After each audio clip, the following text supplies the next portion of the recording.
for those completely new, Hawkeye is a kind of hand-to-hand fighter.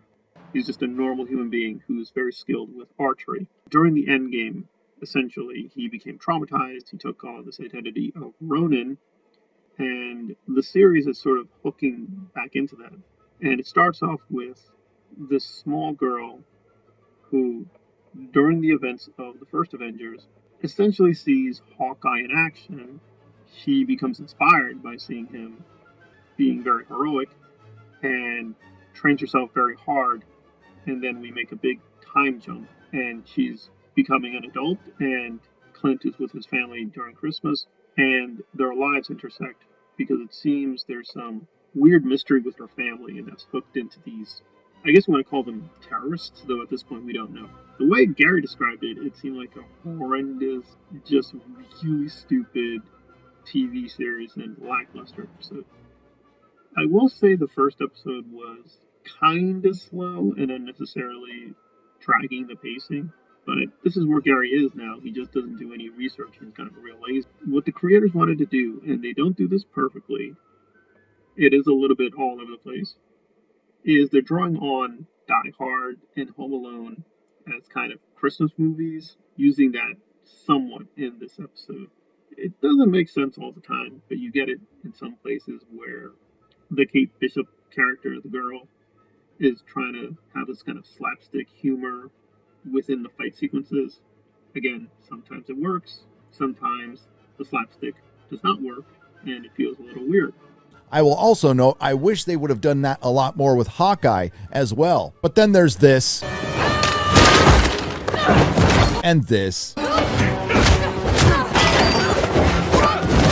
And this. In terms of her fighting abilities, they mostly do make sense. He makes it seem as if she's tossing these 300-pound men around.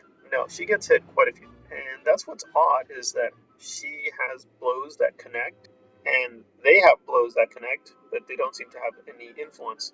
So, for instance, there's a time she manages to toss down a guy, but he gets right up.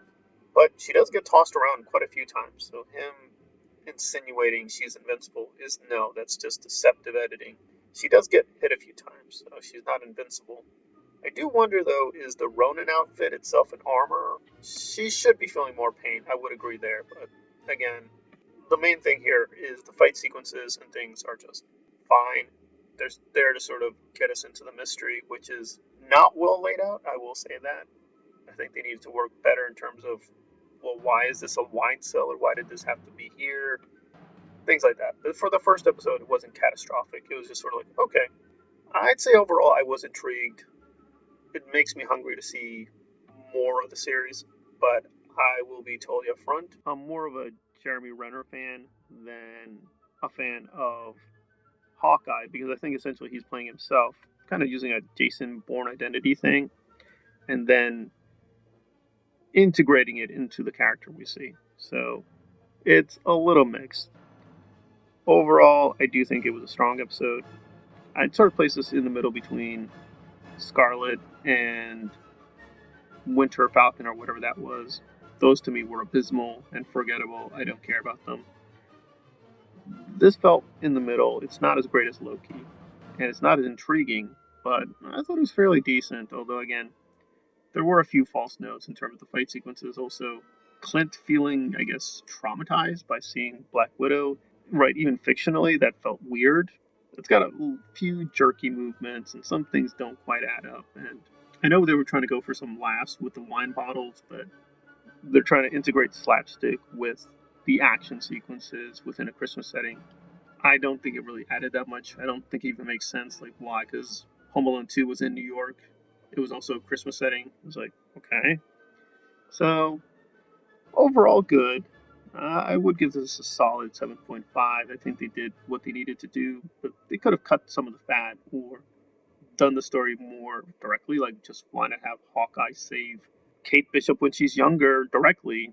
Instead, it's like she just sees Hawkeye is inspired. So it's fair enough. I don't see anything here which is like it's catastrophically bad. If the ratings for this are lower, that's a shame, because this was pretty good. Again, I expected the worst, but I was like, It's pretty good. So, but I'm a big Renner fan, so maybe it's my Renner bias. But they did an okay job with Jeremy. But and it is what it is. This is basically his farewell song.